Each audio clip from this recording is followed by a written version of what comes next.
इस परिचर्चा के आज अध्यक्ष के रूप में मंचासीन माननीय कुलपति डॉक्टर सुरेंद्र कुमार जी और महर्षि संजीवनी राष्ट्रीय वेद प्रतिष्ठान के सचिव माननीय डॉक्टर रूपकिशोर जी और सम्मुख विद्यमान सभी विद्वजन, क्योंकि आप सभी वरिष्ठ हैं, अधिकांशतः मैं देख रहा हूं पूज्य मातृशक्ति बहुत विदुषियां हैं। आप सब लोगों ने वेद के लिए, वेद संस्कृति के लिए, ऋषि परंपरा के लिए बहुत कार्य किया है। आप सबको मैं नमन करता हूं, वंदन करता हूं और आप सबको प्रणाम करता हूं। हम जानते हैं वेद के विषय में, जो भी यहाँ बैठे हैं, हम वो लोग हैं जो वेद के प्रति श्रद्धा करते हैं, निष्ठा करते हैं। जहां वेद की बात होती है हमको प्रसन्नता हो। वेदों के लिए जहां तक परिचर्चा करने से, अनुशीलन से, चिंतन से कोई नई चीज को हम ला सकते हैं लोगों के बीच में, यह सत्य है। पर हमको चिंता यह होती है कि जो हमारे से इतर लोग हैं दुनिया में, जिनको वेद के संदर्भ में पता ही नहीं है, या वेदों को लेकर के जो भ्रम है, उनके लिए क्या। तो ये दो पक्ष हमको नजर आते हैं। एक तो ये निश्चित रूप से डॉक्टर साहब कह रहे थे, ये बड़ी बात है, जिन तपस्वियों ने, वैदिक विद्वानों ने संपूर्ण जीवन लगा करके, सहस्रों विद्वानों ने वेदों की रक्षा की।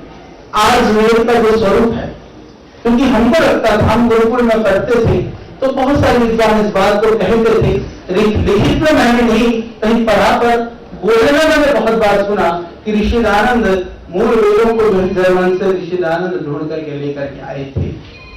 तो हमको लगता था, हम विश्वास भी करते हैं इस बात को, क्योंकि अब हम आयुर्वेद का काम करते करते हमने अभी एक पुस्तक के ऊपर पांडुलिपि हमको प्राप्त हुई पुस्तक, तो हमने जब ढूंढना शुरू किया, थोड़ी सी उसके विषय में वर्णन मिला, तो आयुर्वेद सिद्धसार संहिता करके रविगुप्त की लगभग 1400 साल पुरानी पुस्तक है। तो एक समय ऐसा था भारतवर्ष के अंदर, उस ग्रंथ को बहुत ज्यादा पढ़ा और पढ़ाया जाता था, और इतना पढ़ाया जाता था कि सामान्य रूप से आयुर्वेद का ज्ञान थोड़े समय में करना हो तो सिद्धसार संहिता पढ़ा जाता था, और लोग कहते थे चर्चा के लिए तू सिद्धसार संहिता पढ़ा हुआ है, यानी किसी की निंदा के लिए, इस रूप में कि तूने आयुर्वेद का बहुत गहरा ज्ञान नहीं पाया है, ऊपर का ज्ञान पाया है, इसका मतलब तूने वही ग्रंथ पढ़ा होगा। उसका दूसरा पक्ष यह था कि सामान्य ज्ञान के लिए उससे बढ़िया कोई अद्भुत ग्रंथ था वो, तो कहीं उपलब्ध ही नहीं हुआ। बहुत जगह पर वर्णन है सिद्धसार संहिता का। राष्ट्रीय अभिलेखागार नेपाल से काठमांडू में पता चला कि उसकी एक पांडुलिपि पड़ी हुई है, वो भी नेवारी भाषा, वहां की स्थानीय भाषा है, वहां से मंगाया।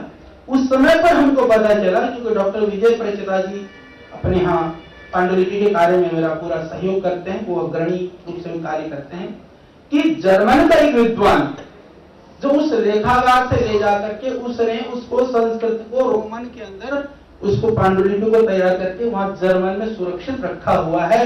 और हम आपको बता दें कि जो अभी सिद्धसार संहिता प्रकाशित हो चुकी है पतंजलि से, पर उसकी पांडुलिपि जो है वो जर्मन से आई है, इसलिए इसमें कोई संशय नहीं है कि ऋषिदानंद ने उस समय पर वो वेदों को जर्मन से मंगाया हो। इसमें मैं उसको सत्य मानता हूं, क्योंकि वह उस विधा के प्रति बहुत जागरूक है। यह एक बड़ी बात है हमको समझने की। तो वेदों की हमारे लिए सौभाग्य की बात है कि वेद हमारे पास हैं, पर जिम्मेदारी की बात यह है कि हम क्या कर रहे हैं। कभी कभी यह हमारे लिए गर्व होना चाहिए कि संपूर्ण ज्ञान विज्ञान का जो मूल है हम वेद मानते हैं, वेद को परमात्मा की वाणी मानते हैं। जितने भी आप सब बैठे हैं उसमें हमारे मन में किसी को शंका और संशय नहीं। जब हमको पीड़ा होती है, बहुत सारे मॉडर्न सिस्टम से जुड़े लोग हैं, जब आप नेट पर सर्च करते हैं, जब वेदों की वही रक्षा को मैं कह रहा था, इतिहास ढूंढने जाओ, वेदों को लोग कहते हैं कि ईसा से 1000 साल पुराना वेद को मानने वाले लोगों की संख्या वही लोग मानते हैं जो वेदों को मानते हैं, वो लोग नहीं मानते हैं जो वेदों को नहीं मानते। तो हमको ये करना पड़ेगा। हमने कहा कि सृष्टि से जब से मानव जीवन है तब से वेद है, हम मानते हैं, तो तो हमको यह अनुसंधान भी करना पड़ेगा। वेद तब से है, इसके प्रमाण के लिए हमको अनुसंधान करना पड़ेगा, जिससे कि जो वेद नहीं मानते हैं वह यह भी माने। इतना तो मानते हैं कि दुनिया की लाइब्रेरी में सबसे प्राचीन ग्रंथ ऋग्वेद है, इतना तो मानते हैं। पर वो प्राचीनता की गणना जो है वो हमारे काल गणना से, हमारे हिसाब से लगभग सृष्टि की रचना को ऋषि दानव के हिसाब से 196 करोड़ वर्ष हो चुके हैं। लगभग 200 करोड़ वर्ष होने को है। उस 200 करोड़ के इतिहास को यदि कोई कहता है कि 5000 साल पुराना है तो हमको पीड़ा हो। हमको इसके ऊपर बहुत काम करने की आवश्यकता है। इसके अतिरिक्त जब अनुसंधान की बात आती है, यह सत्य बात है। आज जितने भी ज्ञान विज्ञान है, क्योंकि वेद ऋषियों को परमात्मा के द्वारा प्रदत्त की हुई वाणी है, तो परमात्मा की वाणी होने की वजह से जो भी अनुसंधान है वो परमात्मा की शक्ति के बिना तो संभव नहीं है, इसलिए उसका मूल वेद है। परंतु हम जो एक जो बात है, हम कह दें कि ठीक है कि विमान शास्त्र की बात वेदों में है, विविध तरह के टेलीफोन से लेकर के जो भी सैटेलाइट वगैरह की बात वेदों में है, हम मना नहीं करते, निश्चित रूप से है। पर वो तो अनुसंधान लोगों ने कर लिया, दूसरे लोगों ने किया, फिर हमने कहा कि वेदों में है। क्षमा करिएगा मुझे, इससे अच्छा कि वो वेदों में है और हम तत्काल कर सकते हैं, हम इसको क्यों नहीं करें? और तत्काल क्या कर सकते हैं? मैं आपको बहुत छोटी छोटी बात बताता हूँ। वेदों में कहा संगच्छध्वम संवदध्वम संवेदनांति जानता। सारी दुनिया में अभी इंटरनेशनल योगा डे के लिए मीटिंग हो रही थी, माननीय सुषमा जी थी, फिर बात हुई कि इंटरनेशनल योग की बात करेंगे, ओम बोलेंगे तो गड़बड़ हो जाएगा, बाकी मंत्र बोलेंगे तो वेद सांप्रदाय की हो जाएगी। करते करते उन्होंने कहा कि ये संगच्छध्वम संवदध्वम बोले तो ये ठीक रहेगा शायद। हमने कहा फिर भी ओम तो बोलोगे ही। तो बात ये है कि अब संगच्छध्वम संवदध्वम क्या है कि जब जिन परिवारों में, परिवार को ले लें, समाज को ले लें, क्षेत्रों को ले लें, जहां पर समानता है, जहां आपस में मित्रता है, जहां एक दूसरे के प्रति सम्मान की भावना है, वहां पर उनकी पारिवारिक स्थिति कैसी, रिसर्च क्या है, एक स्टडी तो है कंपैरेटिव, आप 2 जगह की स्टडी कर लीजिए, वहां पर वो कितने आनंद में है और जहां पर वैसा नहीं है वहां कितने परेशानी में है। सीधे सीधे सवाल, भाई देखो संगच्छध्वम वेद ने कहा था, साथ साथ चलते थे, वहां तो इतना अच्छा, जहां नहीं चलते वहां सत्यानाश हो रहा है, इसलिए वेदों के रास्ते पे चलो, तो दुनिया को समझ में आएगी। अनुव्रतः पितु पुत्रो मात्रा बहुत सम्माना, इस तरह के मंत्र है कि जहां उन घरों में आप स्टडी के लिए आजकल विविध तरह के अनुसंधान होते हैं बड़े बड़े, हम उन परिवारों को देखें जिन परिवारों में पुत्र जो है पिता के आज्ञाकारी है, माता और पुत्री में प्रेम है, उन परिवारों को हम 100, 200, 500, 1000 परिवारों को इकट्ठा कर करके उनका डेटा हम तैयार करें। जिन घर में अनुकूलता है उन घरों की स्थिति कैसी है, जिनमें फाइटिंग होती है वहां कितना अवनति है, उनका अनुसंधान करके हम दावे से कह सके कि वेद में लिखा था और ऐसा यहाँ पर आचरण में था, यह दिखता है, नहीं करो तो ऐसा होता है। तो जितने भी अच्छाइयां हो रही हैं उन अच्छाइयों को आधार बना करके वेद के नाम पर यदि हम प्रकाशित करेंगे, क्योंकि हालांकि जो जिनको हम बहुत विद्वानों की श्रेणी में जो अनुसंधान की बात करते हैं, दुनिया में थोड़े ही लोग हैं, पर वहां पर कोई प्रकाशित हो जाती है चीजें, नेचर में, साइंस में, इस तरह के विविध तरह के जो रिसर्च जर्नल हैं, वहां पर कोई चीज आती है तो लोगों के दिमाग में वो ज्यादा चर्चा का विषय बनता है, जिनको हम सभ्य या पढ़े लिखे समाज कहते हैं। हमको उस तरह से काम करने की आवश्यकता है, हम ऐसा महसूस करते हैं। जो ज्वलंत विषय है, जो ज्वलंत चीजें हैं, जैसे मैं आपको छोटी सी बात बताऊं, और स्वाइन फ्लू को लेकर के भयानक रूप से जो है वो हाइप हुआ मचा। मैं आपको बता दूं कि वेदों के अंदर, क्योंकि मेरा विषय आप सब जानते हैं कि कहीं भी जाए तो वैद्य जी, जड़ी बूटी वाले, आयुर्वेद वाले, तो मेरे को भी मन करता है कि उस विषय में थोड़ी सी बात करूं, क्योंकि उस विषय को भी मैं थोड़ा सा रखता हूँ, क्योंकि वो शायद मेरे विषय से ज्यादा प्रासंगिक होगा। आयुर्वेद की बात, आयुर्वेद का मूल, आयुर्वेद के हमारे विद्वान, बहुत बड़े विद्वान लोग यहाँ पर हैं, वो मूल हम सब जानते हैं कि वो वेद है। वेदों के अंदर करीबन 286 वनस्पति का वर्णन है, 286 वनस्पतियों का वर्णन वेदों में है। यदि टोटल चारों वेदों में, क्योंकि अलग अलग वेदों में मिलाकर के इकट्ठा करते हैं तो वो 418 हो जाता है, पर पौधे 286, उनमें से लगभग आधे से भी ज्यादा, यानी कि 150 पौधे ऐसे हैं, उनको हमको यह पता नहीं है कि वो कौन सी वनस्पतियां हैं।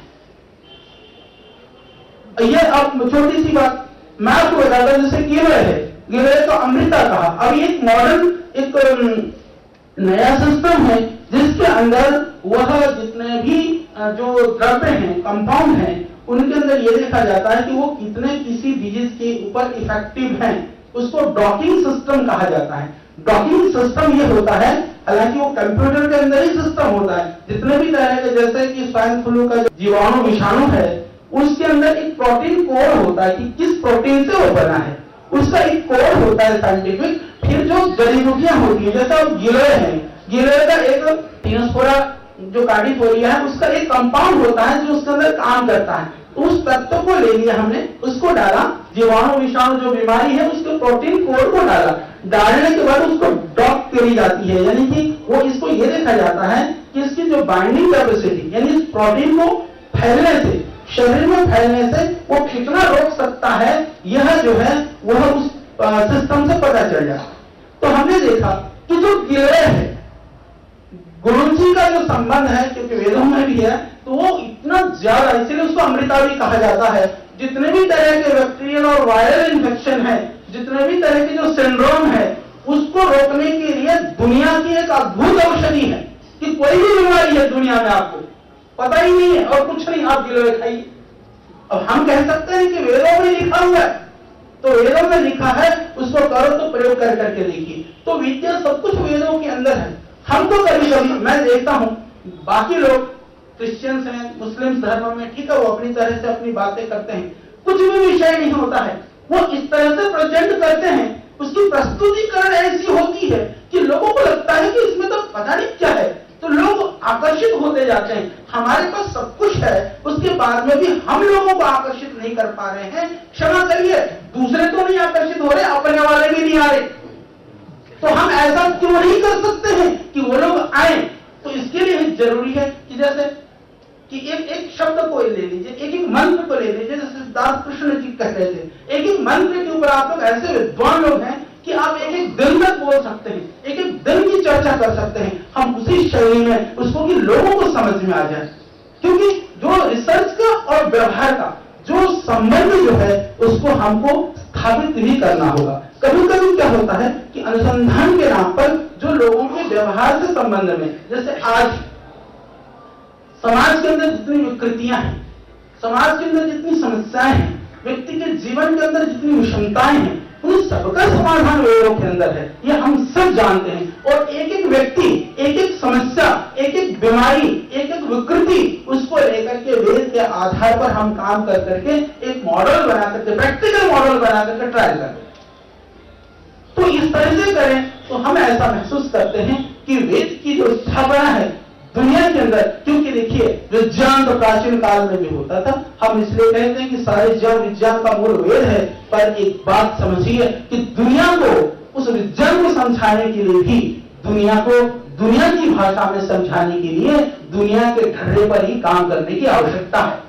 वेद हमारे हैं, विज्ञान हमारा है, पर कार्य करने की जो शैली है, हमको आधुनिक जो पैरामीटर्स बने हुए हैं, उन पैरामीटर्स के अकॉर्डिंगली हमको स्टैब्लिश करना होगा, सिद्ध करना होगा और लोगों को समझाना होगा जो हम कह रहे हैं। क्योंकि मैं आयुर्वेद के ऊपर काम कर रहा था, जैसे करते करते करते मैं गहराई में पहुंचा। आयुर्वेद के विद्यार्थी क्या पढ़ते हैं? आयुर्वेद का इतिहास। आयुर्वेद के विद्यार्थी को आयुर्वेद के इतिहास पढ़ने की क्या आवश्यकता है? तो आप कहेंगे जी पढ़ेगा, एलोपैथी का इतिहास थोड़ी पढ़ेंगे। मैं कहता हूं कि वनस्पतियों का इतिहास पढ़ो ना।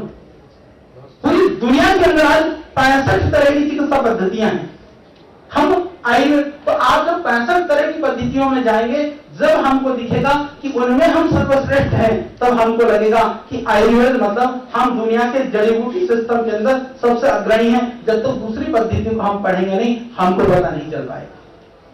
तो इसी तरह से वेदों के संदर्भ में दुनिया के जितने भी विविधताएं हैं, जो कुछ भी है, हम ये मान करके चलें कि हमारा जो वेदों का जो वेदों के अंदर जितनी भी बातें कही गई हैं, उन सबको वैश्विक परिप्रेक्ष्य में यदि हम रख करके चलेंगे तो निश्चित रूप से बहुत बड़ा काम हो सकेगा। और इस गोष्ठी के द्वारा हमको तो इस बात के लिए बड़ी प्रसन्नता होती है, हमको गर्व महसूस होता है कि ऋषि दयानंद की जो परिपाटी परंपरा थी, उस परंपरा, उस गुरुकुलीय परंपरा में हमको पढ़ने का मौका मिला और उस परंपरा से ही उसकी ही उत्पत्ति, यदि हमारे मन के, हमारे जीवन में कहीं भी कुछ भी शुभ है तो वो ऋषियों की कृपा है, उस परंपरा का हमारे पर उपकार है, और यदि दोष है तो हमारे संस्कारों से, हमारे कार्यों से है। तो हमको बहुत अच्छा लगता है वेदों की परंपरा को, वेदों की बात को ऋषि दादा ना होते तो शायद हम न जाने हम सब कहाँ होते। मैं तो अपना भी सोचता हूँ कभी कभी, तो उस ऋषिदेव से पूर्ण होने के लिए हमको और कोई रास्ता नहीं दिखता है कि वेदों के ऊपर उन्होंने जिस सिद्धांत को बताया उस सिद्धांत के लिए हम जिए, उसके लिए कुछ कार्य करें और लोगों को भी इस ओर प्रेरित करें।